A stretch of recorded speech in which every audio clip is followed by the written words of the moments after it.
What's up everyone, welcome back to the channel. Today I'm doing a review of the original RG35XX, one of the most popular budget retro handheld consoles you can buy right now. If you love classic games and you want something portable, simple, and fun, this handheld might be exactly what you need. I'm going to cover the design, screen, performance, battery, storage, connectivity, the pros and cons, and why this handheld is worth it. Let's get into it. First, let's talk about the design. The RG35XX has that classic Game Boy style look that instantly gives you that retro vibe, but it still feels modern. It's lightweight, compact, and easy to carry around.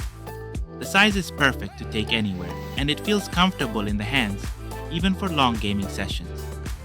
The buttons feel responsive, the D-pad is solid, and that's important because games like Mario, Mega Man, Street Fighter, and Castlevania need accurate controls.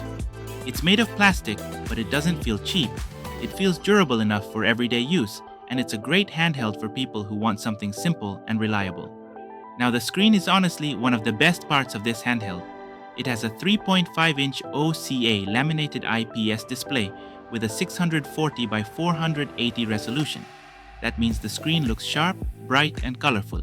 Retro games look amazing on it because the resolution fits classic systems perfectly, so you get crisp pixels without the image looking stretched or blurry. The IPS panel also gives you great viewing angles and vibrant colors, and the OCA lamination makes the screen look cleaner and more premium. Whether you're playing indoors or in brighter light, it stays clear and easy to see. Now, let's talk performance.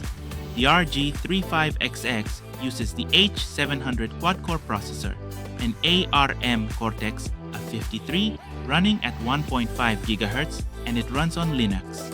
In real use, it feels smooth. Menus are fast, games load quickly, and gameplay stays stable with minimal lag.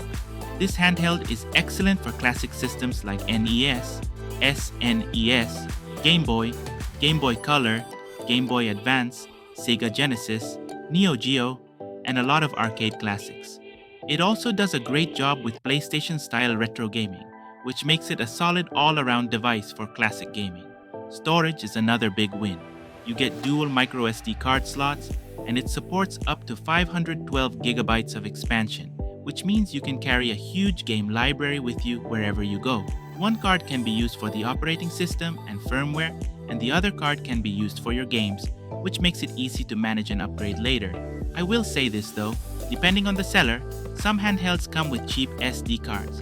So if you want the best experience, it's a good idea to use a high-quality SD card like Samsung or SanDisk to avoid corruption or errors. Battery life is also very solid for the size. It has a 2600 mAh battery that gives around 7 hours of playtime on average, and it charges using USB-C with fast charging support. It even supports USB-C to USB-C charging, which is a huge upgrade compared to older handhelds that still use slower charging. Another feature I really like is the connectivity. It has HDMI output, so you can plug it into your TV and play on the big screen. And it supports 2.4G wireless controllers and wired controller support too. So you can turn this handheld into a mini retro console and play from your couch like an arcade system at home. Audio is also clear and loud enough for most games, making it a complete package. Another bonus is software flexibility. You can keep the stock operating system if you want a simple plug-and-play experience, or you can install Garlic OS if you want a cleaner interface, faster boot times, and more customization. Now let's quickly cover the pros and cons. The pros are the amazing IPS laminated screen, smooth performance for classic games, long battery life, USB-C charging, HDMI output for TV gaming, dual SD card slots with lots of storage expansion, controller support, and the option to run stock OS or Garlic OS.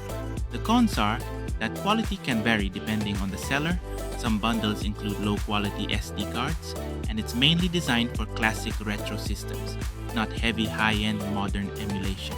Overall, the original RG35XX is one of the best budget retro handhelds out there.